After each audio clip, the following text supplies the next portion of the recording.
अस्सलामुअलैकुम। प्रोग्राम में आपको खुशामदीद कहते हैं, जहां हम रोजाना बात कर रहे हैं कौमी असेंबली में कितना प्रोडक्टिव काम हो रहा है, और सबसे बढ़कर ये कि हमारी अपोजिशन और हुकूमत क्या अवाम के लिए जिस मकसद के तहत मुंतखब होकर गई है, क्या वो उस मकसद को पूरा कर पा रही है।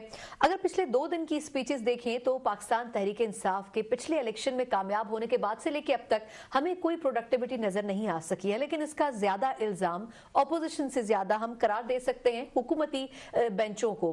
पिछले 2 रोज में हमने जो सबसे ज्यादा सेंसिबल, सबसे ज्यादा साउंड बातें सुनी और आवाजें सुनी, वो यकीनन पाकिस्तान पीपल्स पार्टी की बेंचेस की तरफ से थी। मुस्लिम लीग नून जरूर तहम्मुल का मुजाहरा कर रही है, लेकिन उनके बड़े जो लीडरान हैं वो जिस तरीके से नैब के केसेस फेस कर रहे हैं, उम्मीद नहीं की जा सकती कि वो पाकिस्तान तहरीक इंसाफ के साथ आगे बढ़ सकें। लेकिन पाकिस्तान पीपल्स पार्टी में कुछ ऐसे सेंसिबल लोग जरूर हैं जो ये कोशिश कर रहे हैं कि कम से कम ये सिस्टम डिरेल ना हो। उन्हीं में से एक ऐसी शख्सियत जो किसी तारुफ की मोहताज नहीं है। सबसे बढ़कर ये कि पॉजिटिव नोट के ऊपर कल भी और आज भी उन्होंने पार्लियामेंट फ्लोर पर गुफ्तगू की है। राजा परवेज अशरफ साहब साबिक वफाकी वजीर भी हैं और इसके अलावा साबिक वजीर आजम भी हैं, आज हमारे साथ मौजूद हैं। और राजा साहब ने हमें बड़ी मुश्किल से टाइम भी दिया है सर, बहुत शुक्रिया आपका। सर, सबसे पहले मैं कौमी असेंबली के सेशन से शुरू करना चाहूंगी। पिछले 2 रोज में सिवाय आपके और शायद किसी हद तक नवीद कमर साहब के किसी जगह से भी हमें कोई साउंड, कोई पॉजिटिव बात सुनाई नहीं दे सकी, स्पेशली गवर्नमेंट से जो एक्सपेक्टेशन थी। क्या वजह है इसकी? शुक्रिया जनाब। मैं समझता हूँ कि देखिए, आपने एक बड़ी खूबसूरत बात की है कि भाई जब कौमी असेंबली की हम बात करते हैं या पार्लियामान की बात करते हैं तो यकीनी तौर पर जब एक इलेक्शन प्रोसेस के बाद हम पार्लियामान में पहुंचते हैं तो उसमें हमारे पहुंचने का वहाँ को मकसद है, और वो बहुत सारे मकासद कह सकती हैं आप, लेकिन सर फहरिस्त जो मकसद है वो है कानून साजी। लेजिस्लेशन जो है ऐसी लेजिस्लेशन जिससे मुल्क और कौम को फ़ायदा हो। बिल्कुल। आपको यकीनन याद होगा कि जब हम लोग 15 अगस्त को हम लोग असेंबली में गए, 15 अगस्त से लेकर आज तक, आज जो गुजरी हुई आज है, इस तक हम लोग कोई कानून साजी ना कर सके, सिर्फ कायमा कमेटियां नहीं बन सकी। एग्जैक्टली। और उसकी बड़ी वजह ये थी कि हुकूमत की तरफ से एक बात का तवातर से इजहार किया जा रहा था कि वो एक ऐसी रवायात जो कि पिछली 2 हुकूमतों से जारी थी कि जो पब्लिक अकाउंट कमेटी है, जो आप यूँ समझते हैं कि हमारा किस हद तक एक एहतसाब का मैकेनिज्म है विद इन द पार्लियामेंट, उसकी चेयरमैनशिप जो है वो किसको दी जाए। आपको याद होगा कि शहीद मोहतरमा बेनज़ीर भुट्टो ने जब चार्टर ऑफ डेमोक्रेसी किया था, और मैं समझता हूँ कि वो उस वक्त की सोच का एक बेहतरीन जो उसकी अक्कासी हुई जब हम हुकूमत में आए, तो हमने अपने दौर में जो पब्लिक अकाउंट कमेटी की चेयरमैनशिप थी वो जनाब चौधरी निसार अली खान को दी, और जो सबसे सख्त साबित हुए थे, वो सख्त साबित हुए और बड़े मजे हुए पार्लियामेंटेरियन थे, और वो बड़े दाना और सियासतदान थे और बड़े सख्ती से एहतसाब करने वाले थे। तो उसके पीछे फलसफा ये था कि एक तो हुकूमत को हर वक्त इस बात का ख्याल रहे और वो ट्रैक के ऊपर रहे और अपने तौर पर भी अपना वो एहतसाब करती रहे कि कोई गलती ना हो जाए जिससे कल एम्बेरसमेंट हो। और ये तजर्बा बहुत खूबसूरती के साथ चला। फिर जब PMLN की हुकूमत आई तो उन्होंने भी खुर्शीद शाह साहब को जो है वो पब्लिक अकाउंट कमेटी का चेयरमैन बनाया इस हैसियत में कि वो लीडर ऑफ द अपोजिशन थे।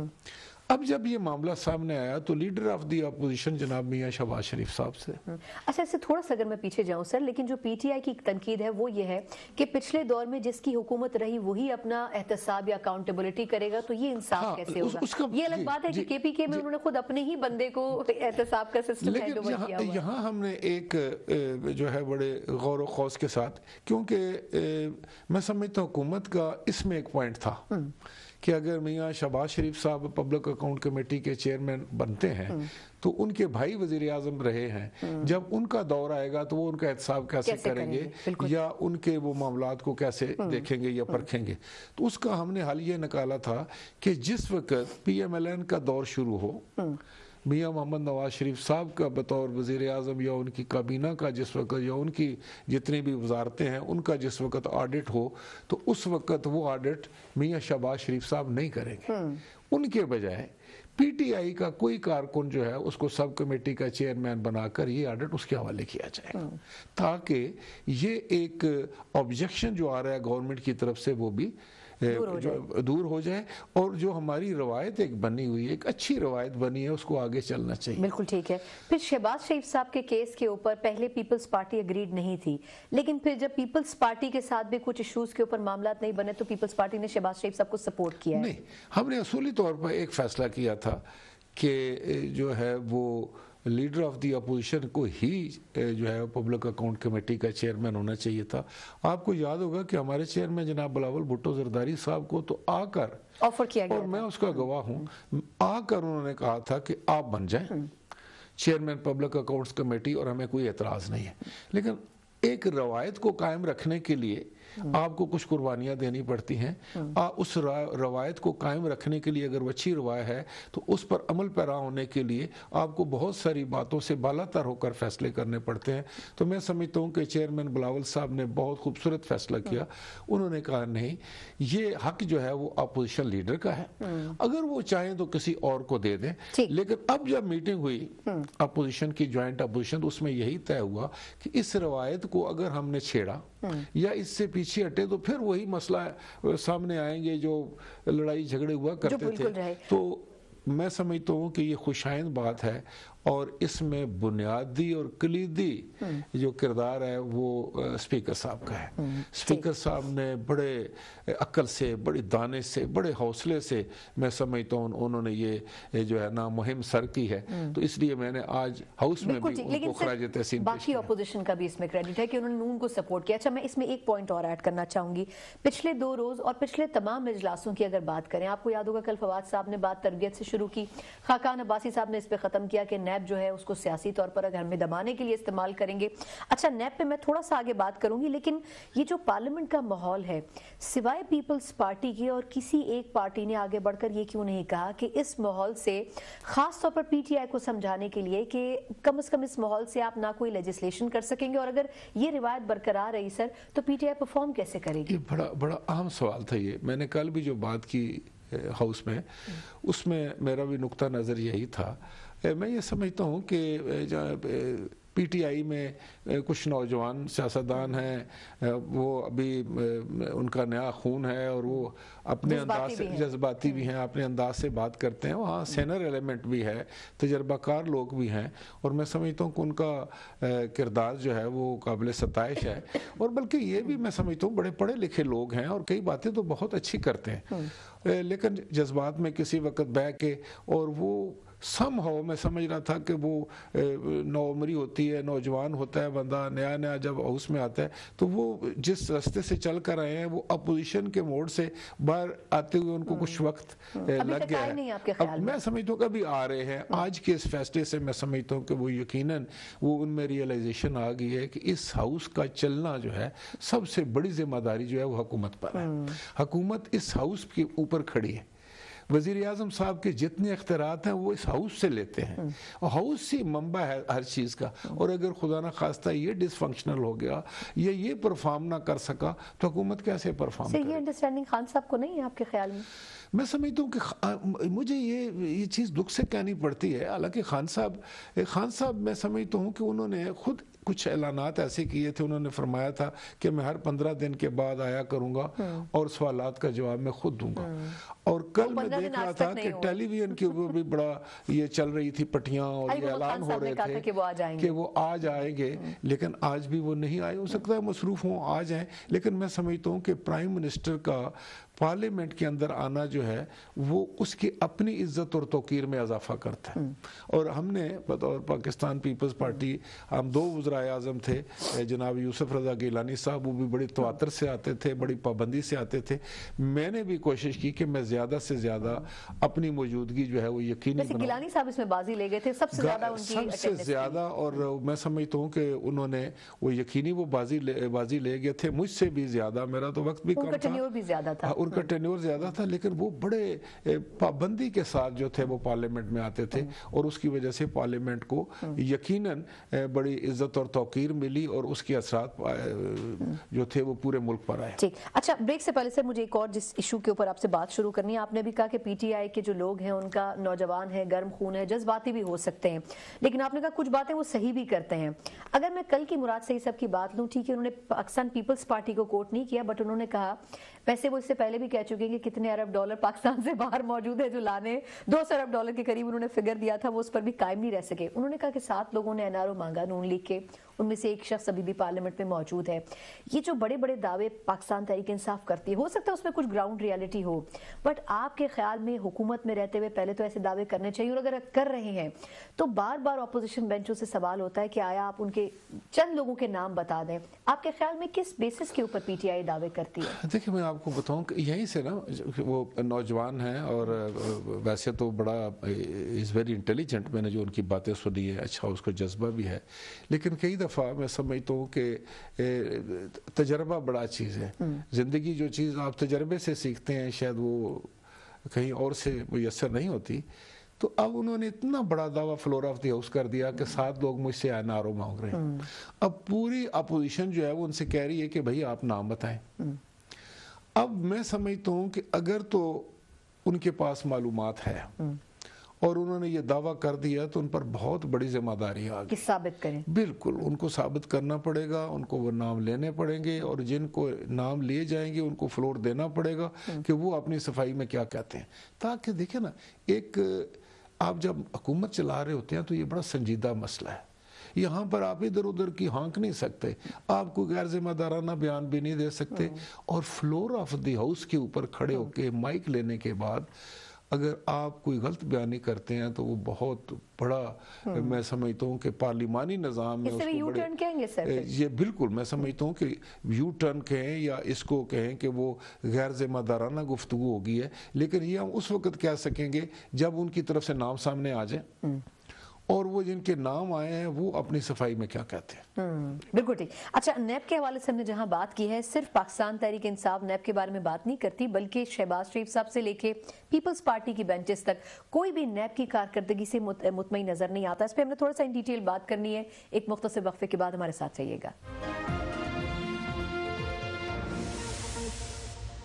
بریک کے بعد ایک بار پھر آپ کو خوش آمدید کہتے ہیں. راجہ پرویز اشرف صاحب ہمارے ساتھ آج پروگرام میں مہمان ہیں. راجہ صاحب سے نیب کی آپ نے بات کی, چلیں پی ٹی آئی کی تنقید اپنی جگہ کہ این آر او اپوزیشن کی پارٹیز مانگتی ہے, اس میں وہ پیپلز پارٹی کو بھی رگیت دیتے ہیں, بٹ سر اگر شہباز شریف صاحب کی گفتگو سنیں, کل نوید قمر صاحب کی گفتگو سنیں, یہ سب لوگ یہ سمجھتے ہیں اور یہ رائے اپوزیشن میں اب مستند ہو چکی ہے کہ این آر او ہو یا نیب ہو, یہ ایک ون سائیڈڈ جھکاؤ رکھتا ہے اور صرف اپوزیشن کی طرف رکھتا ہے. آخر اس کی کیا وجہ ہے سر؟ دیکھیں میں آپ کو اگر اس نیب کی میں ہسٹری بتاؤں تو بدقسمتی تھے, یہ نیب قائم ہوا تھا پہلے تو میاں نواز شریف صاحب کے زمانے میں ہوا, وہ حساب کمیشن تھا وہ ہمارے لیے قائم ہوا تھا. پھر نیب قائم ہوا, سچی بات تو یہ ہے کہ جنرل مشرف کے دور میں, اور اس کے پیچھے جو مقاصد تھے وہ کوئی یہ نہیں تھے کہ ملک سے کرپشن ختم ہو جائے. اس کے پیچھے مقاصد یہ تھی کہ جو سیاسی مخالفین ہیں یا پولیٹیکل پارٹیز ہیں ان لوگوں کی آرم ٹویسٹنگ کی جائے, اور پی ایم ایل این کی بھی ہوئی, لیکن اس کا ڈائریکٹ وار جو تھا وہ پاکستان پیپلز پارٹی پر ہوا. آپ کو یاد ہوگا کہ جب 2002 میں ہم لوگ آئے تو ہمارے فرسٹ انسٹانس میں 9 بندوں کو ڈیفیکٹ کروایا گیا, ان کی وفاداری تبدیل کروائی گئی, اور ان کے اوپر نیب کے مقدمات بنائے گئے یا ان کو نیب کے مقدمات بننے کا خوف دلایا گیا. تو 9 لوگوں نے اپنی جو تھی وفاداریاں تبدیل کی اور وہ پیٹریوٹ کہلائے, محب وطن. وہ محب وطن جو لوگ تھے انہوں نے ہمیں چھوڑا اور وہ حکومتی بنچز پہ چلے گئے. ایک ووٹ سے میر ظفر اللہ خان جمالی صاحب کی حکومت قائم ہوئی. اس کے بعد کچھ اور لوگ بھی جو تھے مختلف جماعتوں کے, ان کی وفاداریاں تبدیل کروائی گئی. اب یہ تجربہ ہے یا یہ تاریخ ہے, یہ اس کا آپ سمجھ سکتے ہیں کہ اس یہاں سے نیب کا شروع ہوا. یقینی طور پر اس کے بعد کچھ معاملات بہتر ہوئے, کچھ ٹھیک ہوئے. ہم نے بطور پاکستان پیپلز پارٹی حکومت میں رہتے ہوئے بھی کبھی نیب کے کام میں مداخلت نہیں کی. ہم نے کبھی کسی کے ساتھ پولیٹیکل وکٹمائزیشن نہیں کی. ہمارے دور میں کوئی سیاسی قیدی نہیں تھا. لیکن ہمیشہ پیپلز پارٹی کے ساتھ کیوں ہوا ایسا؟ ہمارے ساتھ جو ہے نا, ہمارے دور میں بھی ہمارے اوپر مقدمات بنے. لیکن دیکھیں نا, اگر اس کو آپ نے ادارہ کی تصور دینا ہے یا اپنے ادارے کی حیثیت دینی ہے، اس کو انڈیپینڈنٹ رکھنا ہے، تو میں بطور وزیر اور وزیر اعظم میں نیب کے سامنے جاتا رہوں، میں جا کر اپنے حقائق ان کے سامنے پیش کرتا رہوں۔ یہ تو ان کا حق بنتا ہے کہ وہ کسی کو بھی بلائیں اور کہ وہ کہیں کہ بھئی ہم نے تحقیق کرنی ہے، ہم نے تفتیش کرنی ہے، آپ آئیں۔ سر، آپ کے خیال میں نون لیگ کے دور میں جب بارہا پیپلز پارٹی نے کہا کہ لیجسلیشن دوبارہ ہونی چاہیے نیب کے حوالے سے، اس وقت بھی نون لیگ نے کیوں کوپریٹ نہیں کیا؟ کچھ فلاز تھے اس میں، اب بھی ہیں، تو اس کو ہم امپروو کرنا چاہتے تھے، اور امپروو اس لیے نہیں کرنا چاہتے تھے کہ ہم اپنی سہولت کے لیے بات کرنا چاہ رہے تھے، ہم چاہ رہے تھے کہ نیب پر کوئی انگلی نہ اٹھائے۔ نیب ایک ایسا ادارہ بنا دیا، دیکھیں احتساب کے بغیر ملک نہیں چل سکتا، احتساب کے بغیر کوئی معاشرہ نہیں چل سکتا، تو اگر ہم نے ایک احتساب کا عمل شروع کروایا ہے، چلے اس پر کوئی غلط سوچ سے شروع کرایا ہو، اب اگر ہم اس کو بہتر کرنا چاہتے ہیں، اس کو کنٹینیو رہنا چاہیے، اس میں سمجھتا ہوں جو مثبت تبدیلیاں لانی چاہیے تاکہ وہ ادارہ مضبوط بھی ہو اور احتساب کرنے میں اس کے معنی کوئی چیز نہ آئے اور کسی کو یہ موقع نہ ملے کوئی بے گناہ اس کی بھینٹ نہ چڑھ جائے۔ ابھی ٹھیک کام کر رہے ہیں سر نیب آپ کے خیال؟ دیکھیں میں سمجھتا ہوں ابھی تو اس پہ سوالیہ نشانات ہیں، اب میں آپ کو بتاؤں، لیکن میں کئی دفعہ جب وہ لوگ کہتے ہیں جاوید اقبال صاحب کو پیپلز پارٹی اور نون لیگ نے لگایا۔ دیکھیں جاوید اقبال صاحب بذات خود از مین آف انٹیگریٹی، جو میری معلومات ہیں ان کی طرف سپریم کورٹ کے بڑے سینئر جج رہے ہیں، ریٹائرڈ جج رہے ہیں، ہمارے بڑے اہم موقع پر انہوں نے اپنے قومی فریضے سر انجام دیے ہیں، جہاں تک میری معلومات کا تعلق ہے تو بالکل ایز اے ہیومن بینگ تو میں سمجھتا ہوں یا بطور شخصیت ان پر کسی کو کوئی نہیں ہو سکتا آبجیکشن، پھر تو جو بھی ہوگا اس پر کوئی نہ کوئی تو نکال ہی لیا جاتا ہے نا۔ لیکن یہاں جو ہوا ہے نا، جو کیسز جو ہم پر بنے ہیں یا جو بننے جائیں گے یا کسی پر بھی بنتے ہیں، اس میں ایک بات جو ہے وہ میں ضرور چاہوں گا کہ وہ آپ لوگوں کے سامنے رکھوں، آپ کی وساطت سے قوم کے سامنے بھی رکھوں۔ ہم لوگ کسی وقت پرسنل وینڈیٹا میں، اپنی وہ ذاتی انا میں یا وہ مخالفت میں ہم اس حد تک آگے چلے جاتے ہیں کہ ہم الزامات کی بارش کر دیتے ہیں ایک دوسرے کے اوپر، اور ہماری سیاست کا محور اب یہ بن گیا ہے کہ کوئی جتنے بڑے الزامات دوسرے پر لگائے وہ جیت جاتا ہے۔ لوگ سمجھنے لگ جاتے ہیں کہ اس پر جس پر الزام لگے وہ مجرم ہے، اور جو الزام خان صاحب کی بات کریں، کیمپینز میں جس طرح کرتے رہے، نہیں خان صاحب نہیں، ہم بھی کرتے رہے۔ خان صاحب تو ابھی آئے ہیں نا، پہلے ہم اور نواز شریف آپس میں یہی کچھ کام کرتے ہیں۔ بے نظیر صاحبہ کے بارے میں محترمہ بے نظیر بھٹو پر الزامات لگوائے گئے بے شمار، اور ان پر مقدمات کی میں سمجھتا ہوں درجنوں مقدمات ان پر، ایک دن وہ اسلام آباد میں پیش آتی تھی، دوسری دن صبح ان کا مقدمہ کراچی میں ہوتا تھا، تیسرے دن صبح پھر ان کا مقدمہ لاہور میں ہوتا تھا، اور چوتھے دن ان کو بلایا جاتا تھا کہ آپ واپس اسلام آباد پیش ہوں۔ چھوٹے چھوٹے بچے تھے، ان کے باوجود انہوں نے بڑی ہمت کے ساتھ، بڑے صبر کے ساتھ انہوں نے سارے مقابلے کیے۔ جناب آصف علی زرداری تو 14-15 سال جو تھے، وہ 12 سال 13 سال، وہ تو میں سمجھتا ہوں کہ بغیر سزا سنوائی کی، بغیر کیس کا فیصلہ ہوئے انہوں نے جیل میں کاٹی، اور ایسے مذاکرہ خیز قسم کے مقدمات بنائے ہیں کہ اگر میں آپ کے سامنے رکھوں تو آپ پریشان ہو جائیں گی۔ تو جاوید اقبال صاحب کو سر یہ انڈرسٹینڈنگ کیوں نہیں ہے کہ کوئی پارٹی ان کے اوپر یقین کرے کہ وہ میں تو یہ چاہوں گا کہ جاوید اقبال صاحب جو ہے نا، وہ ہم سب سے ہمیں سنیں۔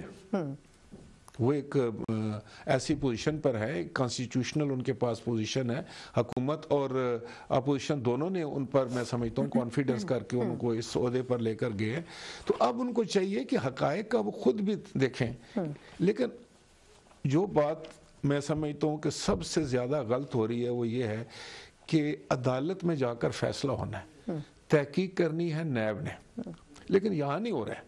ترجمانی پی ٹی آئی نہ کرے، اس سے پہلے ہم لوگ میڈیا پر ایک ٹرائل شروع ہو جاتا ہے، اس سے پہلے پارلیمان کے اندر ٹرائل شروع ہو جاتا ہے، اس سے پہلے جو ہے ہم چوک اور چوراہے میں ایک دوسرے کو خلاف عدالت لگا کر فیصلے سنا چکے ہوتے ہیں۔ لیکن صاحب میڈیا تو یہ بھی بات کر رہا ہے نا کہ علیمہ خان صاحب کے کیس میں انہوں نے کب اپنے فنڈنگ شو کی، انہوں نے کلیئر کیا نہیں کیا۔ علیم خان صاحب کے کیس میں میڈیا تو یہ کویسچن پی ٹی آئی سے بھی کر رہا ہے۔ دیکھیں اب یہ دو، پرویز خٹک صاحب کے کیس میں کچھ نہیں ہوا، دیکھیں اب یہ 3 4 5 6 8 مثالیں آگئی سامنے۔ بالکل، اب ان مثالوں کے ہوتے ہوئے کے پی کے میں احتساب کمیشن کیوں بند ہو گیا سر، اس کو تالے کیوں لگے؟ دیکھیں نا بہت سارے میں جو کہہ رہا ہوں کہ سوالیہ نشانات ہیں۔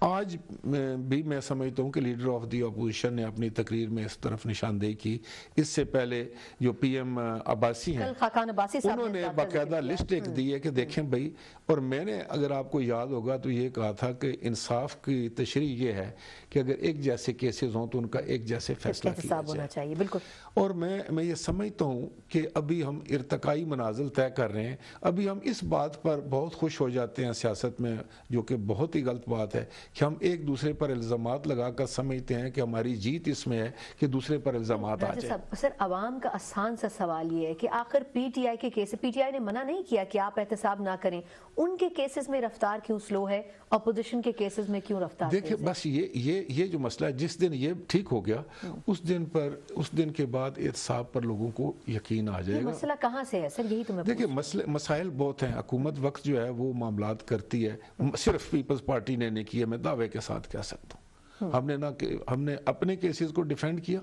और जाकर किया। मैंने एक दिन में अपनी इन्फ्लुएंस नहीं इस्तेमाल किया अपने केसेस के ऊपर। और मैं जिस दिन घर आया और मैंने chief justice of Pakistan Iftikhar Mohammad Chaudhry साहब को एक खत लिखा। सर, आपके केसेस मैंने तफसीलन बात करनी, मैं चाहूंगी कि उसको हम अगले सेगमेंट के लिए रखें, तफसीलन उससे बात करनी। मैं सिर्फ इसको कंक्लूड कर दूं, आपके ख्याल में शहबाज शरीफ साहब जिस तरीके से नैब की हिरासत में है, साद रफीक साहब को जिस तरह अरेस्ट किया गया है, नवाज शरीफ साहब के रेफरेंसेस हैं, आपके ख्याल में क्या इंसाफ हो रहा है नून लीग के साथ या उनकी शिकायत बजाय? देखिए मैं समझता हूँ कि उनकी कुछ शिकायत तो बिल्कुल बजाय है। अब मिसाल के तौर पर प्रोडक्शन आर्डर्स के लिए आज भी उन्होंने बात की। साद रफीक साहब एक पार्लियामेंटेरियन है, सीनियर आदमी है उनकी पार्टी के, उनका आज पार्लियामेंट में ना होना, उनके जो कॉन्स्टिट्यूएंसी है वो उसको महरूम करना है उनकी नुमाइंदगी से। और दूसरी ये है कि अगर जब वो ये बात करते हैं कि भाई आपका फलां आदमी जो है वो क्यों गिरफ्तार नहीं और मैं क्यों गिरफ्तार हूँ, तो इसका जवाब क्या दिया जा सकता है? मैं समझता हूँ कि ये फिक्र करने की बात है और इस पर ठंडे दिल के साथ गौर करने की बात है। इससे कोई फ़र्क नहीं पड़ता। सियासतदानों पर इल्ज़ामात आते हैं, वो आज पीटीआई पर इसलिए इल्ज़ामात नहीं है कि उनको आए, देखा ना जब वो उनकी हुकूमत बनी थी केबीके में, तो वहाँ तो इल्ज़ामात आ गए, 2-4-5 बंदों पर आ गया ना। यहाँ अभी उनको 100 दिन हुआ है, यहाँ जब साल गुजरेगा 2 साल गुजरेंगे तो बहुत सारे इल्जामात उन पर आ जाएंगे। आपको याद है पीएमएलएन कल तक तो यही कहते थे कि देखें हमारे जमाने में कोई स्कैंडल सामने नहीं आया और पीपल्स पार्टी के जमाने में 150 स्कैंडल है। इसलिए मैं ये कहता हूँ कि ये मसला जो है ना, या मैं इसको इस तरह कहता हूँ कि एक वक्त था कि पॉलिटिकल एरिना में जो नारे लगते थे वो मुख्तलिफ किस्म के एक दूसरे के मुखालिफ हथियार के तौर पे। और 60s की बात मैं करूं तो उस वक्त गद्दारे वतन की एक टर्म बड़ी चलती थी, फलां गद्दारे वतन, फलां गद्दारे। फिर था अमेरिका का जो यार है, फिर था कि हिंदुस्तान के साथ जो यार है। ये सियासी हथियार है जो इस्तेमाल होता था। आजकल इसको करप्शन का नाम दिया गया। अब ये बात तो बड़ी मैं समझता हूँ कि हर आदमी इसको फील कर रहा है कि जब इनसे पता करो पीटीआई वालों से कि भाई बिजली महंगी हो गई है, यार आज गैस नहीं आ रही है, यार बेरोजगारी होगी, डॉलर 147 तक पहुंच गया, सीएनजी गायब है, सिंध में लोग जो हैं बगैर गैस के बैठे हुए हैं, हालांकि वो गैस प्रोड्यूस करने वाला सूबा है। तो वो कहते हैं कि भाई हम चोरों को नहीं छोड़ेंगे, हम डाकुओं को मार। भाई ये चोर डाकू की इस्तेलाह, इस चोर डाकू की इस्तेलाह आज भी मैंने कहा कि भाई ये पॉलिटिकल पेंडुलम है, ये जब उधर जाएगा तो फिर यही बात वहां से हो रही होगी। यानी आपका ख्याल में पीटीआई का नंबर भी आएगा, आज ना सही कल सही। बिल्कुल। देखिए अगर हमने सिस्टम को ठीक ना किया, ठीक है ना, मैं आपको बताऊं कि जब हम कहते थे कि भाई ये गलत है सिस्टम, इस तरह ना करो, 10 किस्म के तो आपने एहतसाब बनाए हुए हैं, 10 किस्म के तो यहाँ पर कोर्ट्स बने हुए हैं। आप मुझे ये बताएं, सिर्फ मुझे एक मिसाल दें कि उस वक्त जो हमारे ज़माने में चीफ जस्टिस थे इफ्तिखार मोहम्मद चौधरी साहब, मैं उनके बारे में कोई गलत बात नहीं करना चाहूँगा, उन्होंने या उनको गलत इंफॉर्मेशन दी गई, किसी तौर पर भी हमारे पर उनको गुस्सा था बहुत ज्यादा। अच्छा, इसी पॉइंट से शुरू करें सर। एक पॉइंट जी। उन्होंने एक फैसला दे दिया रेंटल पावर्स के खिलाफ। उस वक्त के चीफ जस्टिस साहब ने बड़ा सख्त एक्शन ले लिया और वाह वाह करवाने के लिए ना उन्होंने पूरा केस पढ़ा, ना उन्होंने एग्रीमेंट्स पढ़े। वो जनाब फिर उन्होंने फिर एक दफ़ा आए और तुर्किश गवर्नमेंट ने कहा कि चले हमारे इतने अच्छे तलकात हैं, आपने जो एडवांस दिया है वो हम आपको वापस करते हैं, कोई जुर्माना भी देते, हमारी जान छोड़े, हम वापस आना चाहते। बोला नहीं। वो चले गए इंटरनेशनल आर्बिट्रेशन, वहाँ गए और वहाँ गवर्नमेंट ऑफ पाकिस्तान एक आधे धेले की भी करप्शन साबित नहीं कर सकी। 1.5 साल 2 साल केस चला।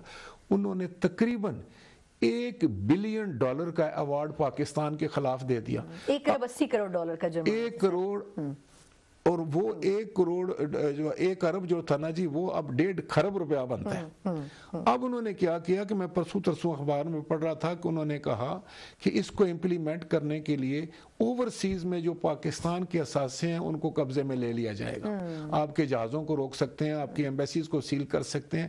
تو کیا ایسے فیصلے کس بنیاد پر کیے گئے تھے؟ اگر وہاں آپ کو کرپشن وہاں نہیں ثابت کر سکے تو یہاں کیا ہے؟ یہاں کے چھوٹے چھوٹے کیسز میں پھر 7 سال یہاں چلتے رہے. ہمارے آج بھی کیس ہمارے پر کارکے کا چل رہا ہے, اور اب 7 سال کے بعد جب وہاں پر جرمانے ہوتے ہیں تو یہاں پر لوگوں کو کہا جاتا ہے کہ نہیں آپ وعدہ معاف گواہ بنو کہ کچھ تو ہم کریں. سر آپ کے کیس میں بھی ایک وعدہ معاف گواہ ہے. مختصر مجھے بریک لینے دیں, اسی پوائنٹ سے شروع کریں گے جو کارکے کمپنی کی انہوں نے مثال دی ہے. پاکستان میں تو اس ایشو کو ریزالو کیا جا سکتا تھا, لیکن افتخار چودھری صاحب کی کچھ غلطیوں کی وجہ سے پاکستانی گورنمنٹس کو اس کا خمیازہ بھی بھگتنا پڑا. اس پر ہم تھوڑا سا تفصیلی بات کریں گے ایک بریک کے بعد. ہمارے ساتھ رہیے گا.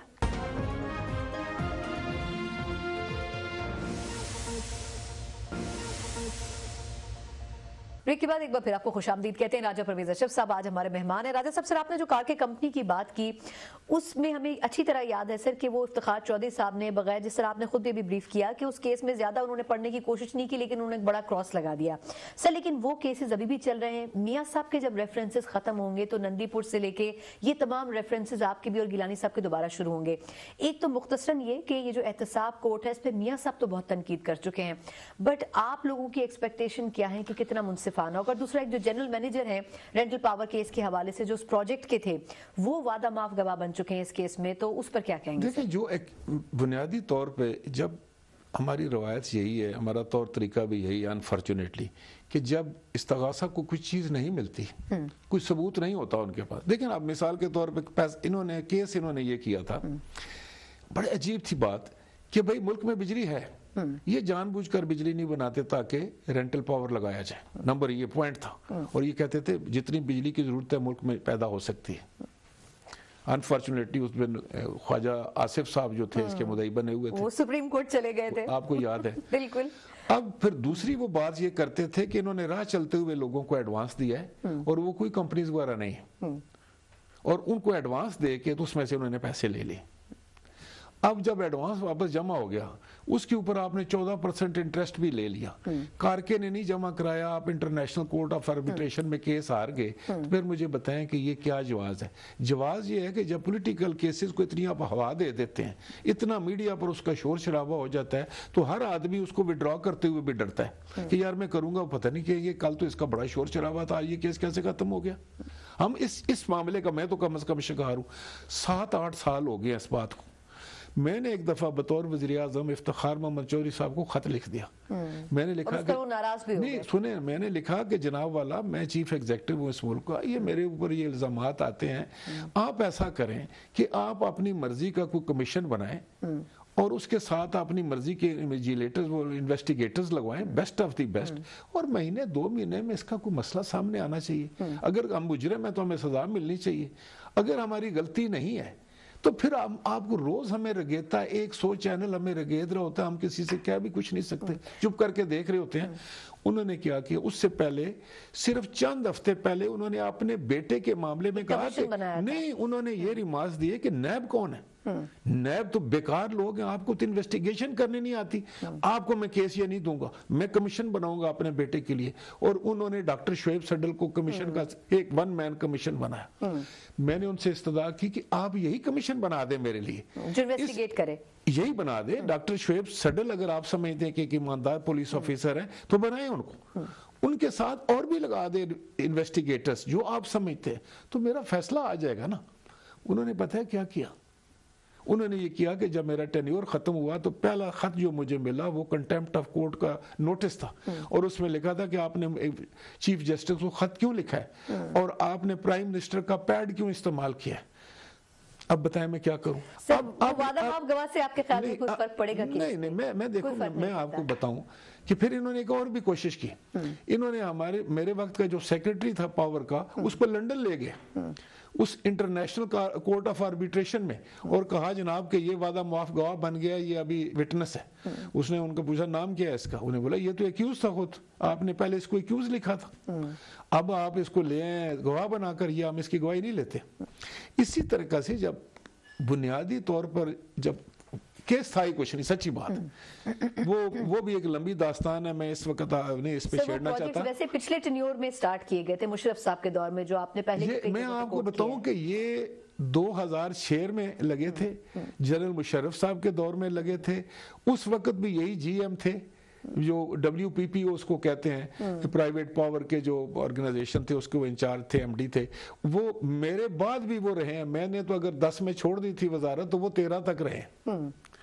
लेकिन अब चले, मैं वैसे वो शरीफ आदमी था, अच्छा आदमी था, मेहनती आदमी था। मैं ज्यादा नहीं उनसे मेरा इंटरेक्शन होता क्योंकि MD के नीचे ही होते हैं, लेकिन जो रेपुटेशन उनकी मेरे पास आई है। लेकिन जब आप कोएर्सिव मेजर्स करेंगे, आप लोगों को तंग करेंगे, तो फिर सबसे उनका तो चलो मेरा भी नुकसान होता है इसमें, मेरे रेपुटेशन का नुकसान हुआ, मेरे बारे में गलत तासुर लोगों ने लिया होगा कि आप कहते हैं जी हमारे नाम बदली किए गए कि राजा रेंटल आपने नाम रखा।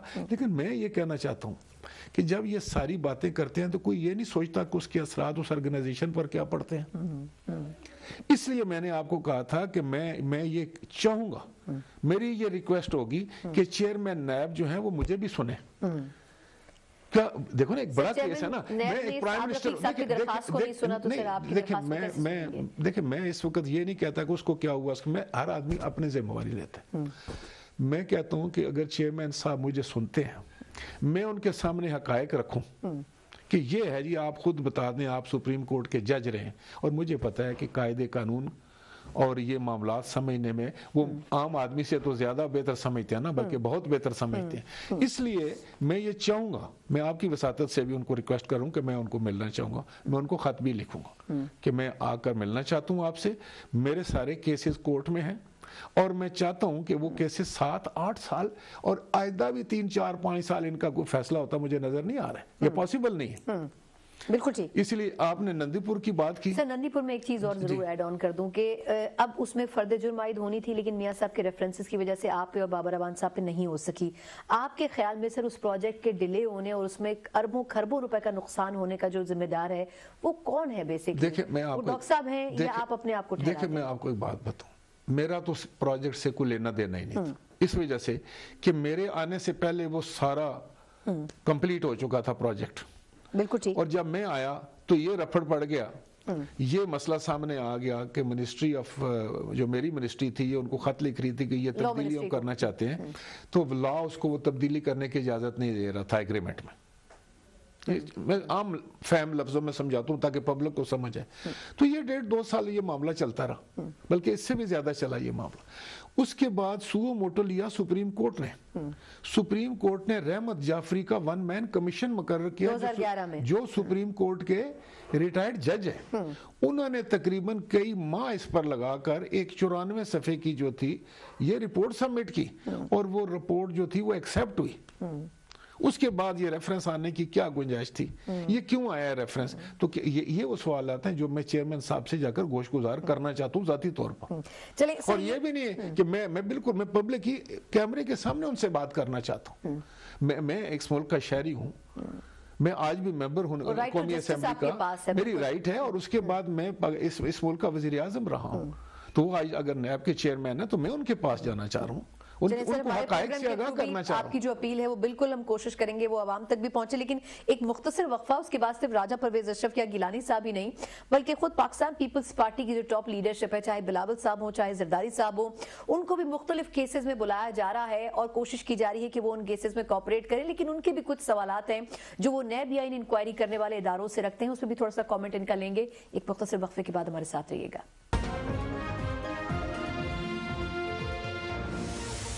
फिर आपको खुशामदीद कहते हैं। राजा साहब, sir Pakistan Peoples Party Punjab का ब्राइट फ्यूचर नजर आती थी। इस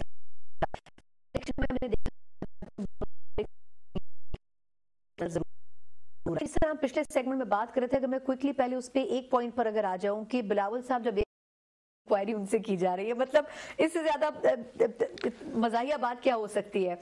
बट आपको क्या लगता है सर कि जरदारी साहब तो चलें केसेस फेस कर लेंगे, बट बिलावल साहब को आखिर क्यों इंक्वायर किया जाए? तो मैं समझता हूँ कि ये जमहूरियत के लिए कोई अच्छी खुशाइंद बात नहीं होगी, सियासत के लिए अच्छी खुशाइंद बात नहीं होगी। मैंने आपको बताया ना कि हर इरा होता है ना, एक इरा था जिसमें कि ये था कि गद्दार है फलाना, हम उनको कहते थे गद्दार है, वो हमको कहते थे गद्दार है। फिर वो कहते थे कि जो अमेरिका का यार है, हम उनको कहते थे कि तुम अमेरिका के यार हो, वो बाकियों को कहते थे। आज ये है कि एक पार्टी कहती है कि ये करप्ट है, वो कहता नहीं नहीं मैं नहीं करप्ट, ये करप्ट है, ये करप्ट है, वो करप्ट है।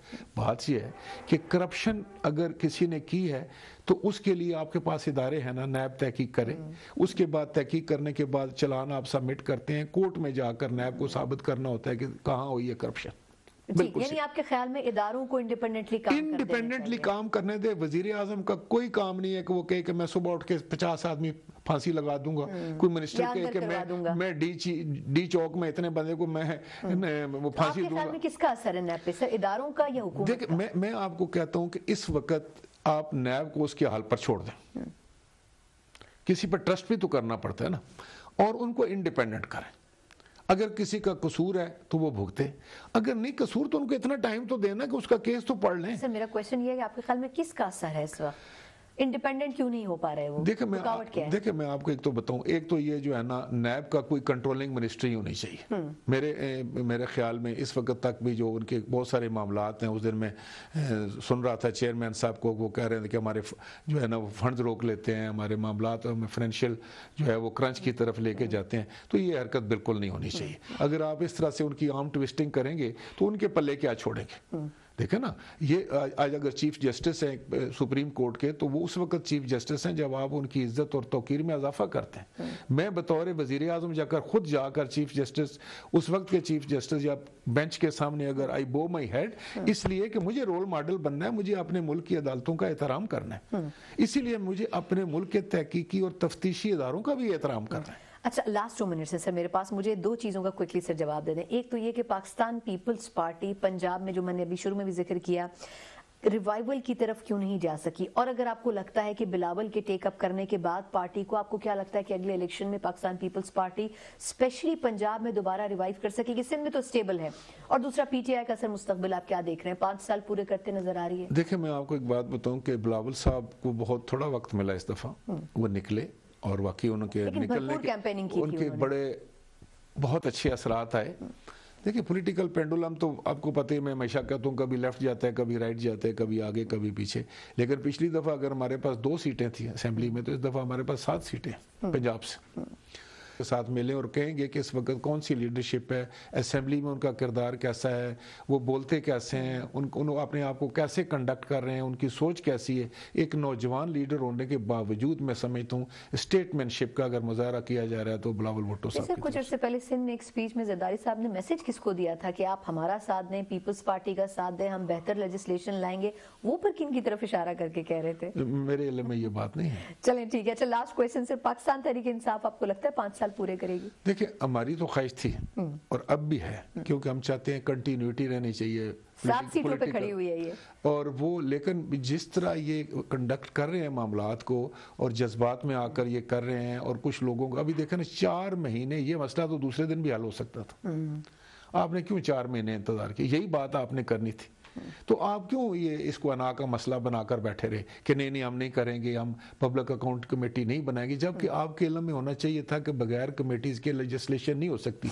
आज भी अगर कहते हैं कि नहीं हम चाहें तो अपनी कमेटियां बनाकर लेजिस्लेशन कर लें, तो फिर तो अपोजिशन होनी नहीं चाहिए। जो बंदा इलेक्शन जीत जाती है, जो पार्टी, बाकियों को बोलो तुम घर जाओ, हम हुकूमत चलाएंगे। जब तुम अक्सरियत लोगे फिर तुम्हारे सारे लोग बैठे होंगे, हम नहीं होंगे। 5 साल पूरे करते हुए देख रहे हैं सर, मुख्तसर।